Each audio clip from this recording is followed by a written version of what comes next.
De retour sur ce plateau, nous retrouvons nos invités pour la suite de Regards croisés de ce jour. Nous abordons notre troisième sujet, direction le Nigeria, la détresse face à la flambée des prix de l'essence. Depuis l'annonce lundi par le président Tinubu Bola de la suspension de la subvention de l'État sur le carburant, les prix du carburant ont augmenté, flambé, ce qui a entraîné une augmentation de prix de plusieurs produits. Le litre d'essence est passé de 190 naira à 500 naira, plus du triple, pratiquement le triple plutôt, du prix initial. Une situation qui a plongé le Nigeria tout entier dans le chaos. La circulation devient difficile de s'approvisionner. Et cela a eu des impacts également sur le vivre, sur le revenu plutôt des populations, sur les capacités des populations à pouvoir acquérir les denrées de première nécessité. Quel regard portez-vous aujourd'hui sur cette situation au Nigeria qui, d'ailleurs, je le rappelle, était une promesse de campagne de Bola Tinubu qui est élu président et qui annonce que l'État suspend sa subvention sur le prix du carburant dans un pays exportateur normalement du pétrole. Fioclo Adambouleno, je commence par vous. Oui, M. Bola n'est pas un étranger puisqu'il a fait sa carrière dans les institutions internationales. Il est revenu au Nigeria pour s'adonner à la politique. Et lors de sa campagne, il a bien dit, il a bien précisé, mais c'est eux-mêmes qui ont voté pour lui. Et moi, je ne vois pas pourquoi il s'énerve aujourd'hui. Il a bien dit que quand il sera là, la subvention sera suspendue. Et dès qu'il a pris le pouvoir, c'est la première décision qu'il a mise en place. C'est normal. La subvention de certains produits, que ce soit produits alimentaires ou produits pétroliers, coûte cher à l'État. Le Nigeria était le premier producteur du pétrole en Afrique, mais n'a pas de raffinerie. C'est ça le problème. C'est l'autre là, Dangote, la dernière fois, qui a lancé la raffinerie la dernière fois, qui a été inaugurée, mais pas encore opérationnelle. Au Nigeria, nous devons comprendre que le pétrole se trouve dans le salon des gens, dans la cour des gens, et même les pipelines officiels sont percés. Et le pétrole sont volés, détournés, et c'est ce que nous venons, qu'on appelle boulet, qu'on achète ici et qui passe par la mer. Cette décision prise par le nouveau président va permettre au Nigeria d'économiser et pour relancer le domaine social. Parce qu'il a pris certaines mesures qui vont au bénéfice de la population. Il faut que l'État refonde son économie, refonde effectivement son développement. Parce que depuis un certain temps, sous le règne de celui qui vient de partir, le général comment il s'appelle, le général Buhari, oui. Toutes ces promesses n'ont pas été réalisées compte tenu du terrorisme de Boko Haram. C'est sur cette base que les Nigériens l'avaient élu. Puis cela dit, quand il sera président, il va réussir mais rien n'a été fait. Toutefois, il y a de l'accalmie dans certains milieux. Il y a des gens. Il a réorganisé l'état-major. Il a relevé certains officiers de douane et de la police qui sont des complices, comme je l'avais dit ici la dernière fois. Tant qu'il y a la complicité entre l'armée et l'autre côté, on ne peut jamais annihiler la vérité des terroristes ou bien des djihadistes. Donc, ce monsieur a pris le pouvoir il n'y a même pas des mois. Il a commencé à mettre en exécution sa promesse de campagne. Moi, je ne peux que lui dire félicitations, à condition qu'il relève les salaires des employés et du secteur public et du secteur privé. Qu'il refasse comment ça se dit, qu'il refasse avec son ministre de l'économie les structures pouvant avantager chaque Nigérien. Parce que chez eux, là-bas, c'est le secteur tertiaire qui prend le pas sur l'administration. Ils sont tous des débrouillards. Ils font tout et tout pour réussir individuellement. Donc, il faut que les choses soient recalées pour que chaque Nigérien se reconnaisse en lui. Pour ne pas dire qu'on a renvoyé un sorcier pour faire venir un voleur. Moi, je lui souhaite bon vent pour que cette réforme aboutisse et que chaque Nigérien reconnaisse en lui le sauveur du pays. Parce que, aux dernières nouvelles, le Nigeria n'est plus le premier producteur de pétrole en Afrique, compte tenu de la mauvaise gouvernance. C'est ça. Okay. Donc, il faut que ces promesses soient tenues pour qu'il aille jusqu'au bout de ces réformes. Les réformes, c'est toujours difficile, tel que Sarkozy l'a fait en France, les gilets jaunes, quoi de la retraite, tout ça, mais il a foncé, il a fait. Vous parlez de Macron. Macron plutôt. Donc, on va voir ce que le nouveau président nigérien va nous apporter. Au cas où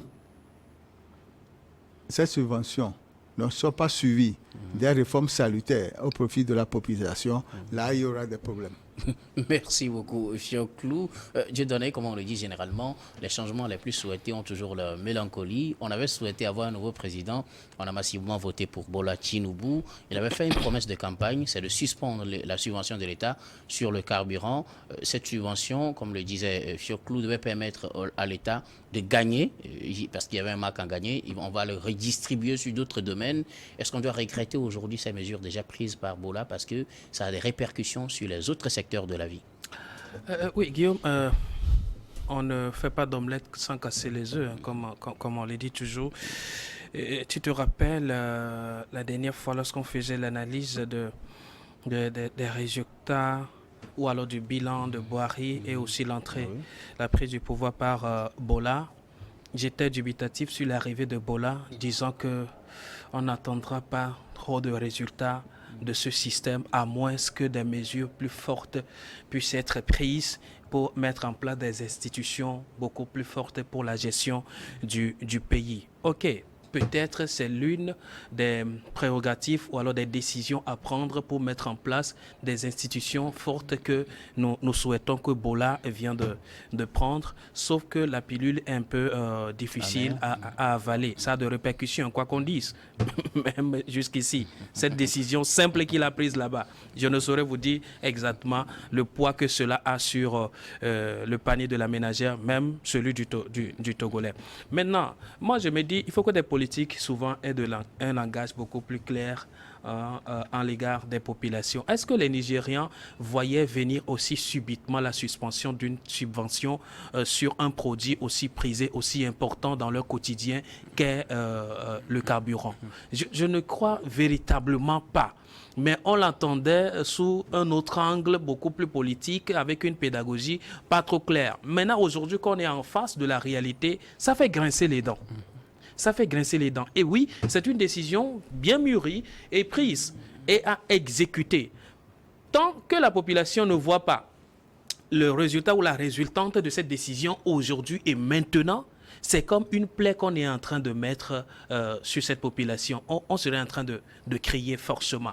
Et là, comme le disait le doyen Fioclou, il faut que la reconversion ou alors à quoi est destinée cette suspension de subvention soit aussi visible le plus tôt possible pour que la population soit véritablement rassurée. Parce que quoi qu'on dise aujourd'hui, le business de tous les Nigériens se passe par le carburant. Le carburant, rien que du carburant. Quand c'est coupé, c'est les bonnes dames qui sont clouées, c'est le secteur tertiaire en général qui est donc cloîtré sur place. Mais qu'est-ce qu'il y a lieu de faire? Est-ce qu'il y a une autre solution trouvée avant de mettre en suspens cette subvention-là? Rien ne se dit là-dessus, mais toujours est-il que c'est suspendu, c'est suspendu. Les secteurs à toucher très simplement dans certains pays sont des secteurs à réfléchir mille fois. Vous voyez au Bénin, par exemple, Talon. Talon était venu avec cette histoire que nous appelons Bourré. Oui. Il n'avait pas pu, il a osé toucher à ce secteur. Ça n'a pas été facile, mais aux dernières nouvelles, il a dû faire le profil back pour réorganiser plutôt le secteur. Oui. Il n'a pas pu suspendre. Ça veut dire que c'est un secteur hyper sensible, tant pour le Bénin que pour le Nigeria. Et beaucoup de pays africains dépendent du carburant, que ce soit frelaté ou officiel du Nigeria. Et ça, vraiment, participe à quelque chose. Voyons le coût du carburant aujourd'hui dans tous les États africains. C'est énorme. Mais les détournés là qui arrivent, certains s'en servent et cela rabaisse un peu le coût des produits de première nécessité. Malheureusement, à la base, c'est coupé. Vous voyez les résultantes ou alors les retombées qui vont advenir tant dans la sous-région et aussi sur les populations. Mais la question que je me pose, c'est que les Nigériens n'avaient pas compris le fond de cette promesse de campagne.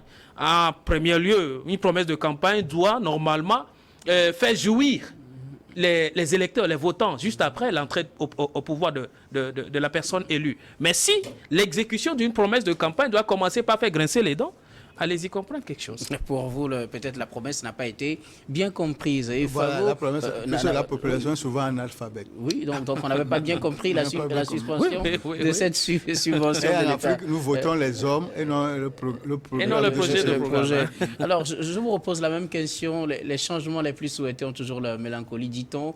On a voulu avoir Bola, on a voté pour lui. Il avait une promesse, c'est de suspendre la subvention de l'État pour le secteur des hydrocarbures. C'est fait, on grince les dents. Que faut-il dire finalement sur la situation au Nigeria?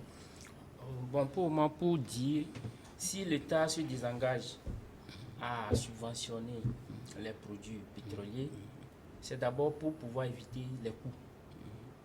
Oui. Et pour les Il y a une réorienter charge vers pour l'État d'autres elle-même. secteurs, oui. Secondo, c'est pour faire entrer de l'argent à l'État, dans la caisse de l'État, en constatant la flambée de ces prix-là. En ce moment, la population peut utiliser de l'argent pour pouvoir acheter. Ce qu'on achetait peut-être... C'était en 190 naira, voilà, maintenant c'est à 500 naira le triplé. litre. Ce qui voudrait dire que la population va faire sortir de l'argent. Ceux qui ont emmagasiné vont essayer d'utiliser l'argent là. Et ceux qui n'en ont pas aussi. Ceux qui n'en ont pas, eux, ça va peser sur eux. C'est vrai. Est-ce que vous voyez? Ouais. En ce moment, l'argent rentre dans la caisse de l'État. Si l'argent rentre dans la caisse de l'État, l'État va redéfinir d'autres programmes de financement, peut-être en attaquant au chômage. Puisque le chômage aujourd'hui au Nigeria, c'est 42,5%, le taux de chômage. En créant d'autres opportunités d'emploi, ou bien en reconstruisant des routes, ou bien en construisant des hôpitaux, un peu de tout, en faisant une redistribution des biens dans chaque communauté ou bien dans chaque État au Nigeria. Donc, on ne peut pas dire que si l'État se désengage de ses subventions, c'est une mauvaise chose en fait. On ne peut pas dire ça. Alors, que faut-il faire? Ne serait-ce pas bien, peut-être, quand on annonce la suspension de cette subvention, qu'on annonce également d'autres mesures pour atténuer peut-être le choc? Parce que, comme je le disais en introduction, cette suspension a occasionné la flambée des prix dans plusieurs secteurs. Les éléments des matières de première nécessité sont devenus plus chers parce qu'il faut du carburant pour les convoyer d'un milieu à un autre. Les prix d'abord du carburant, de l'essence a augmenté. Je donnais les chiffres tout à l'heure. On passe de 190 naira à 500 naira, pratiquement le triple. Est-ce qu'il ne fallait pas peut-être prendre des mesures d'atténuation du choc? Mais si vous prenez des mesures d'atténuation du choc, c'est que peut-être il faut subventionner aussi les produits de première nécessité. Donc ça revient à la Ça même chose. revient aux mêmes choses, aux mêmes charges. Donc, en ce moment, tu ne vois que dans la caisse de l'État, il n'y a plus grand-chose. Il faut faire entrer de l'argent dans la caisse de l'État pour pouvoir financer certaines choses. Donc, c'est ce qu'il est en train de faire. Donc Ça va peser. Ça va peser. Ça va entraîner la vie chère dans le pays. Ça va... une crise, une flambée de façon exponentielle. Et c'est ce que nous sommes en train de constater. Est-ce que vous voyez? Mais en ce moment aussi, il faut lutter contre la corruption. Il faut mettre des garde-fous pour lutter contre la corruption, le détournement de l'argent, pour pouvoir faire rentrer l'argent dans les caisses de l'État. Donc pour vous, c'est une bonne méthode, hein, et immédiatement la mise en application de cette promesse de campagne. Oui, Chioklou? Au Nigeria, le carburant occupe une place prépondérante. Il y a plus de 60 à 70% de Nigériens qui utilisent des groupes électrogènes pour avoir l'électricité. Effectivement, comme l'une des conséquences, des milieux sont maintenant sans électricité. Et nous savons aussi que dans chaque société, il y a les diverses couches au niveau de la classification de la société, les riches, les semi-riches, les pauvres, etc. Et cette mesure touche directement les plus vulnérables, qu'on appelle les pauvres. Moi, j'aurais aimé qu'une fois cette suspension annoncée, qu'il fasse un message à la nation pour donner les nouvelles mesures qui puissent soulager la population au niveau des investissements, au niveau du régime alimentaire, c'est-à-dire les produits alimentaires sont subventionnés ou bien de tel à tel prix, la distance d'ici à tel village c'est de tel montant, etc. Pour qu'on sache effectivement que quand l'argent retiré de la subvention, cet argent est effectivement investi dans les produits pétroliers et dans les transports. Et c'est peut-être ce qu'a manqué de faire. Ce que moi je pense personnellement qu'il a manqué au nouveau président, parce que quand tu annonces une mesure, il faut annoncer les mesures d'accompagnement en même temps. Au Togo, nous avons connu le Covid-19. Quand on a pris le premier décret formant l'organisation de la gestion, il y a des mesures d'accompagnement qui ont suivi. Oui. Ce qui a fait que nous sommes affectés, mais le choc n'a pas été vraiment senti. Merci beaucoup. Dieudonné, réaction? Justement, Guillaume, moi je crains fort que de telles mesures, bien qu'étant nobles et raisonnables, prises par Bola, n'entraînent un malaise social à un niveau donné. D'autant plus que le pays déjà roule sur les braises avec les groupes armés qui secouent. Et d'ailleurs, Bola il dit qu'il est arrivé pour mettre fin à ces criminalités-là, à ces banditismes-là. Il ne faut pas qu'avec ces mesures, ces premières mesures-là, qu'on crée encore des poches de crispation et qui ravivent la tension pour déboucher sur ce qu'on ne voulait vraiment pas. Parce que si vous voyez la réaction, les Nigériens, la différence avec les autres pays, c'est que c'est des gens de sang pas moins chaud quand même. C'est-à-dire qu'ils sont de sang hyper chaud. Et tout de suite, ça peut dégénérer, ça peut devenir autre chose. Mais qu'il arrive au pouvoir et que ces premières minutes, ces premières heures soient attachées de ces manifestations, de ces réactions ou de ces expressions de malaise social, je pense, à mon avis, ce n'est pas un bon signe du départ. Même si il est en train de partir pour mener une bonne politique, une bonne gestion du pays. Écoutez, l'État fédéral du Nigeria n'a rien à comparer avec Lagos,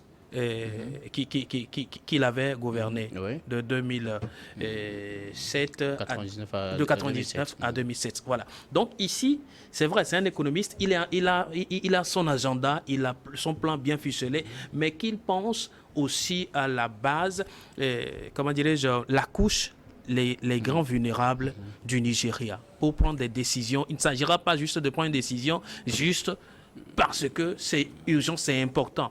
Mais la population qui t'a élu, en majorité, est vulnérable. Donc, tenez compte de cela. Dans ce malaise-là, je crains fort que ça ne donne autre chose. Merci beaucoup à vous. Oui.